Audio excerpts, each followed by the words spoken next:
Շնորհակալություն զեկույցի համար, պարոն Նահապետյան, իրականում հարցս կրկնվեց արդեն, կադրերի դեֆիցիտի մասին է ես ուզում խոսել, բայց շարունակելով զարգացնելով այս միտքը, տեսեք, եթե ճիշտ ես ֆիքսեցի, կարծես թե նշեցիք դուք ձեր զեկույցում, որ ծանրաբեռնվածության պատճառով եւ հետևանքով շատ հաճախ բուն գործառույթները բաշխվում են տարբեր վարչության պետերի տեղակալների վրա եւ ըստ էության իրենք են զբաղվում այն գործառույթներով, որոնք ի սկզբանե վերապահված են քննիչներին Եվ խնդրում եմ, եթե վիճակագրություն ունեք ձեր ձեռքի տակ նախորդ տարիներին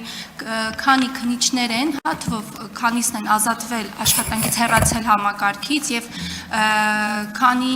հոգի ընդունվել են համակարգ աշխատանքի, շնորհակալ եմ։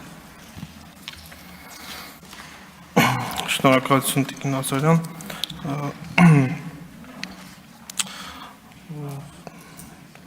Ընդհանուր կարող եմ որոշակի վիճակագրական տվյալներ ներկայացնել 2023 թվականի ընթացքում քննված վարույթների եւ 22 թվականի ընթացքում քննված վարույթների մասով, օրինակ 23 թվականի ընթացքում, եթե հետ գնանք, ի տարբերություն 22 թվականի քննված վարույթների թիվը աճել է ընդհանուր 51.6%-ով, այսինքն կեսով ավելացել է քննված վարույթների քանակը եւ շարունակաբար Նաև ներկայացրեցի ես 23 թվականի համեմատ 24 թվականի վիճակագրական տվյալները շարունակաբար վարույթների քանակի առումով ունենք աճ։ Ինչ նկատի ունեմ, որ նաև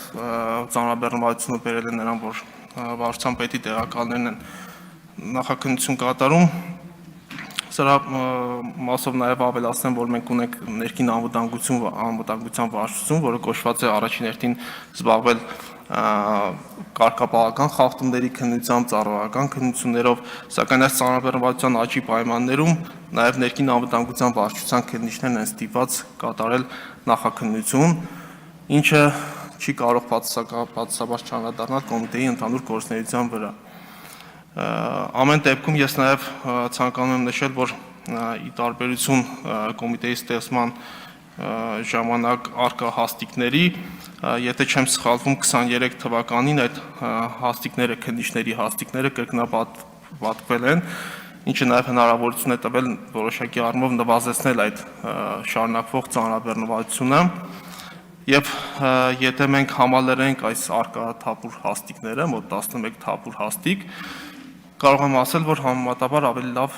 իրավիճակում կհայտնվենք ծանրաբեռնվածության առումով։ Շնորհակալություն։ Համեցեք արձագանք։ Շնորհակալություն։ Տեսեք, երևի թե նորություն չեմ ասի, որ բարևարկության խողովակով այդ ֆիլտրով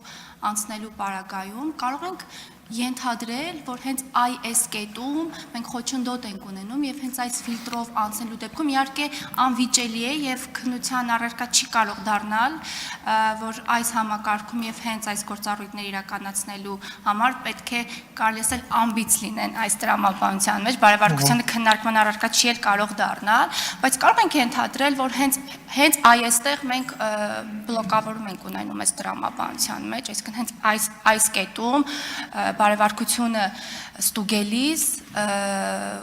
նաև կարող ենք հղում տալ կրթության պակասի բացակայության, դեֆիցիտի արդյունք է, բայց հիմնական իմ տպավորությամբ հիմնական խոչընդոտը առաջանում է հենց այն փուլում, երբ մենք բարևարկությունը դնում ենք այդ խողովակի ներքո։ Այո, իրականում բարևարկության ստուգումը շատ դեպքերում անձանց համար հանդիսանում է խոչընդոտ, որպեսզի իրենք դիմեն, մտավախություն ունենալով, որ կարող է այդ բարևարկության բացասական եզրակացությունը իրենց մասով կա կոռուպցիայի կանխարգելման հանձնաժողովից, սակայն նշեմ, որ ներկայում նաև մյուս իրավապահ մարմիններում է ինքնավար պաշտոնների նշանակման համար մեծամասամբ դարձել